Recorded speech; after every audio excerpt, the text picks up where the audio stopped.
इक्का दुक्का चर्च थे जो बड़े थे, उनको लगता था कि जब मेरी चर्च 400 लोगों तक पहुंच जाएगी ये टूट जाएगी। सब पास्टर्स में मशहूर था ऐसा कि जब मेरी चर्च अगर 100-150 रहेगी तो ठीक रहेगी, लेकिन अगर ये 400 लोगों तक पहुंच जाएगी तो टूट जाएगी।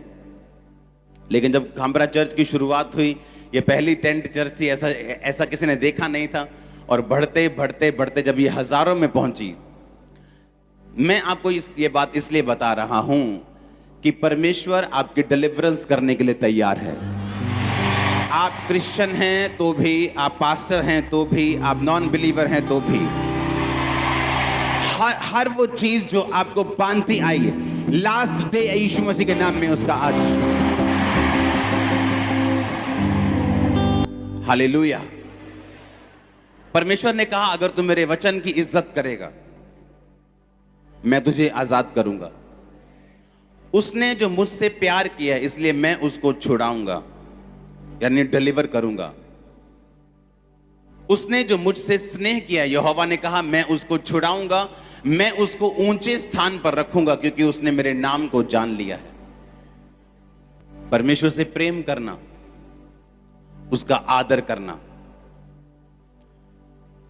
रूत का वचन आप सुन चुके हैं।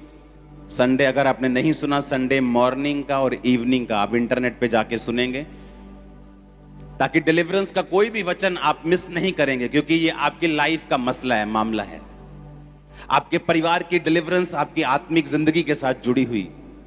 परमेश्वर ने यहोशू से कहा, यहोशू तुम मेरे साथ चलना, व्यवस्था की पुस्तक से एक भी बात इधर उधर नहीं करना, क्योंकि जो ये लोग कनान में जाएंगे वो तेरी ही विश्वास योग्यता जो तुम मेरे साथ रखेगा उसके अनुसार जाएंगे। यानी इनकी सफलता भी तेरी लीडिंग पर निर्भर करती है, और तेरी अगुवाई मेरे साथ वफादारी के ऊपर निर्भर करती है। आपके परिवार के डिलीवरेंस भी आप पे निर्भर करती है कई बार, यहां तक कि आपके नगर की, आपके शहर के डिलीवरेंस भी आपके साथ जो परमेश्वर का संबंध है उस चीज पे निर्भर करती है। जो संडे मैंने वचन दिया आप उसको सुनेंगे कि किस तरह से आपको एक मन बनाना है कि परमेश्वर तू मेरी जिंदगी में कुछ भी ना कर, लेकिन मेरी जिंदगी से मैं तू और तू कभी भी अलग नहीं होंगे। उस वचन आज आपको ये बात ध्यान रखनी है। डिलीवरेंस एक बड़ा मसला है, ये छोटा मसला नहीं। डिलीवरेंस लोगों से, अनफ्रूटफुल लोगों से जो आपके लाइफ में हैं, आपकी मिनिस्ट्री में बैठे हैं, आपके रिश्तेदारी में बैठे हैं, आपको खींचने वाले, आप पर भार, लेकिन आपको उनको उठाना पड़ता है। आपको डिलीवरेंस चाहिए और खुदा आज आपको देगा। मुझे उसने दी है अनफ्रूटफुल लोगों से, और ये ऐसी चीज है जिन्हें आप खुद नहीं कर सकते, आप खुद उन्हें छोड़ नहीं सकते, लेकिन जब आप पर परमेश्वर का फेवर होता है वो धक्के से आपको लेके जाता है। उस समय आपको दुख लगता है, कई बार आपको स्ट्रेस फील होता है, लेकिन जब आप अपने आप को 6 महीने बाद, 3 महीने बाद देखते हैं, आप कहीं अधिक ग्रोथ में, कहीं अधिक ब्लेसिंग में।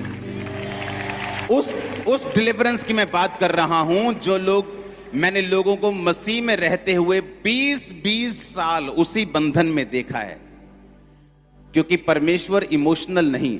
अगर जिस लेवल की डिलीवरेंस वो आपको देना चाहता है, उस लेवल की समझ और उस लेवल का प्रार्थना, उस लेवल की वो स्पिरिचुअल नॉलेज भी आपकी जिंदगी में होनी चाहिए।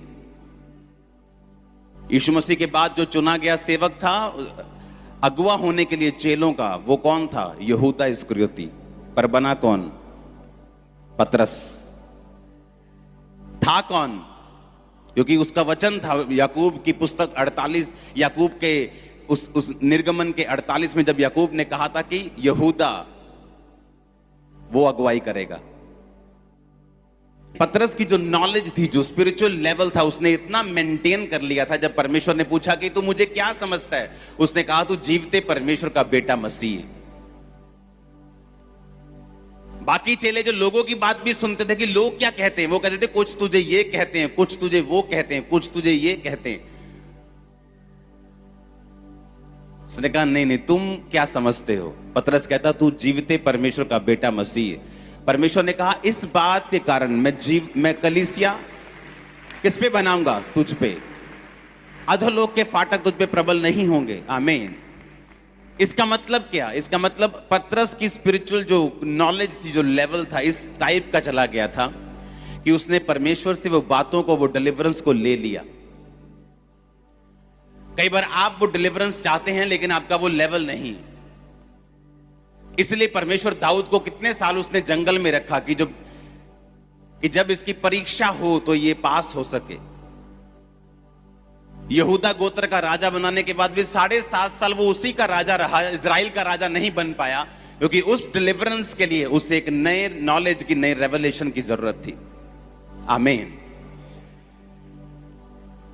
वो डिलीवरेंस जो आपके फाइनेंस की है, आपकी फैमिली की है, आपके बच्चों की है, वो जो आपको एक नेक्स्ट लेवल पे ले जाती है, जिसके लिए आप सोचते हैं कि मैं वहां हूं, काश मैं वहां जाऊं, मेरी फैमिली में भी ऐसा हो, मेरे घर पे भी ऐसा हो, मेरा फाइनेंस का लेवल भी ऐसा हो।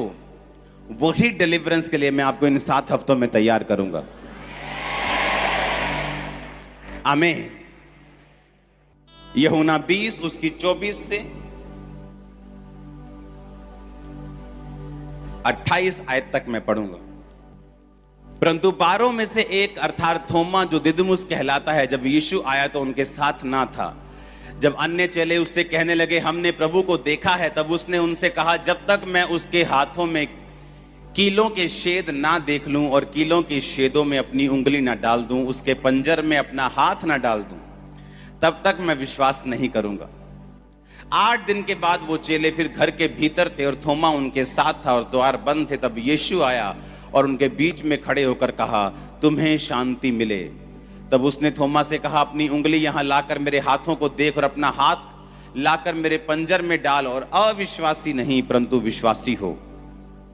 ये सुन थोमा ने उत्तर दिया हे मेरे प्रभु, हे मेरे परमेश्वर। सब बोलो आमीन।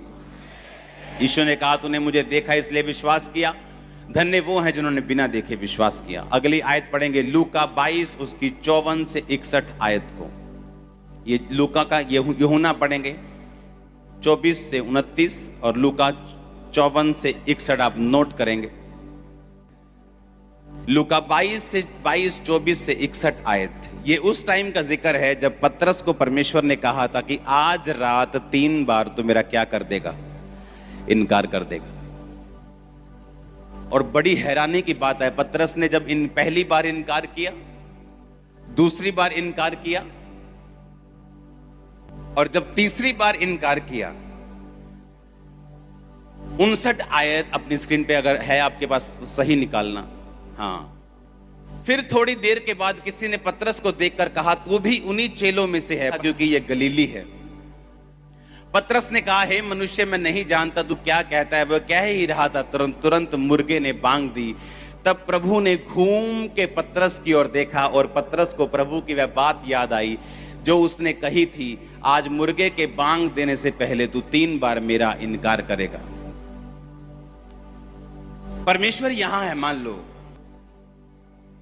और घेरा हुआ लोगों ने महायाजक के सामने शोर मच रहा है मार दो यीशु को, मार दो, इसने ऐसा किया, इसने ये परमेश्वर की तौहीन करता है, ये करता है। और सब हजारों लोग इस यीशु मसीह को पकड़े हुए हैं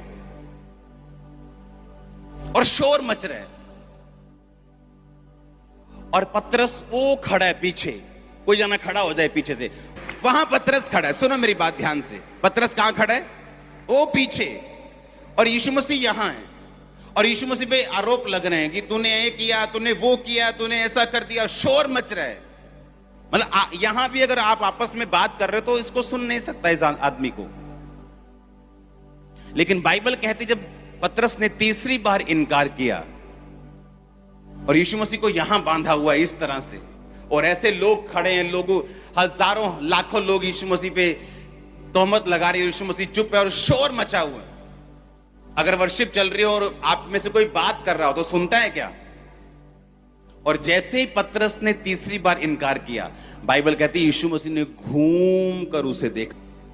यीशु मसीह ने ऐसे घूमा, इतने लोग खड़े हैं, इतने हजारों लोग परमेश्वर को के पास खड़े हैं, कोई थप्पड़ मार रहा है, कोई टॉर्चर कर रहा है, और यीशु मसीह घूम कर ऐसे पतरस की ओर देखते हैं। और पतरस को मालूम हो जाता है कि अब मैं तीसरी बार इनकार कर चुका हूं, और पतरस रोने लगता है, बाइबल कहती, और उसे परमेश्वर की बात याद आती है कि आज मुर्गे के बांग देने के पहले तू 3 बार मुझसे मुकर चुका होगा। अब जो पतरस कर रहा था बाहर, वो यीशु मसीह को मालूम था। थोमा कहता कि चेले कहते ओए तू किथे सीगा? मैं बाहर गया। कहते यीशु मसीह आए सी साडे विच। कहना मैं नहीं मानता। नहीं वो जी उठे। कहना मैं नहीं मानता। कहता अगर मुझे यकीन दिलवाना है तो पहले मैं जो नेजा जहां मारा था वहां उंगली डालूंगा, हाथ पर जो छेद है वहां उंगली डालूंगा, फिर बिलीव करूंगा कि वो जी उठा है। क्या वहां पे यीशु मसीह थे? जब थोमा ये बात कर रहा था, क्या वहां परमेश्वर मौजूद थे फिजिकली? क्योंकि जब वो चेलों को दिखाई दिए वो वहां से चले गए, और जब वो चले गए तो थोमा वापस आया, और थोमा क्या कहता है कि मुझे नहीं यकीन। अगर मुझे यकीन दिलवाना है तो परमेश्वर मेरे सामने आए और मैं उसके हाथ और पांव में उंगली डाल के देखूंगा।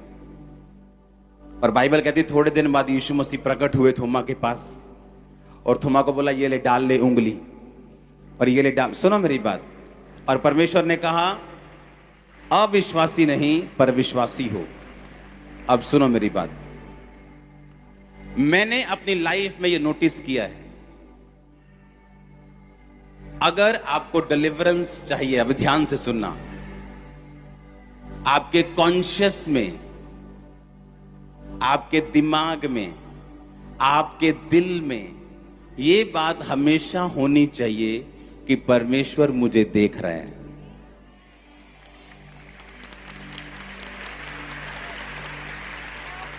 वो मुझे देख रहे हैं, वो मुझे सुन रहे हैं। एवरी टाइम आपके खाते, नहाते, देखते, सोते, पहनते, भागते, बेचते, बहन जी कुरकुरे ले लो, बेचते, कोल्ड ड्रिंक बेचते, मकान बनाते, मकान खाते, कुछ भी कर लो, हर टाइम आपके माइंड में ये कॉन्शियसनेस होनी चाहिए परमेश्वर मुझे देख और सुन रहे हैं। अगर आपने ये नियम बना लिया, अगर आपने एहसास बना लिया, सिस्टम, अगर आपने यह सिस्टम बना लिया, मैं आपको बता रहा हूं जितने लोगों ने बाइबल में डिलीवरेंस पाई है, बड़ी डिलीवरेंस की मैं बात कर रहा हूं, जैसे यूसुफ ने पाई जब वो जेल में था। और जेल में भी क्यों गया? उसने गलत काम करने से पोतीफर की पत्नी के साथ मना कर दिया, क्योंकि उसे यही दिमाग में था कि परमेश्वर मुझे देख। वहां कॉम्प्रोमाइज करता तो घर का हेड नौकर पहले से ही था, अब पैसा भी आता, उसकी वाइफ भी थी, आराम से वो अपनी जिंदगी बिता सकता था। लेकिन उसे मालूम था कि जिस स्थान को परमेश्वर ने मेरे लिए मसा किया है, मैं उस स्थान तक नहीं पहुंच सकता अगर मैं इस दुविधा में फंस जाऊंगा तो। आप मेरी बात समझ रहे कि नहीं? अगर उसे बड़ा छुटकारा चाहिए था तो उसे मालूम था कि परमेश्वर मुझे देख रहा है, और जो कुछ परमेश्वर से मैंने लेना है वह मैं उसे नहीं ले पाऊंगा अगर मैं परमेश्वर के वचन के खिलाफ चलूंगा तो। मैंने प्रैक्टिकली अपनी लाइफ में, लोगों की लाइफ में और दूसरे लोगों की लाइफ में और बाइबल के जो कैरेक्टर हैं उनकी जिंदगी में देखा है, उन्हीं लोगों ने डिलीवरेंस पाई है, छुटकारा पाया है, जिन लोगों के दिमाग में यह था कि परमेश्वर मुझे देख रहा है और सुन रहा है। आप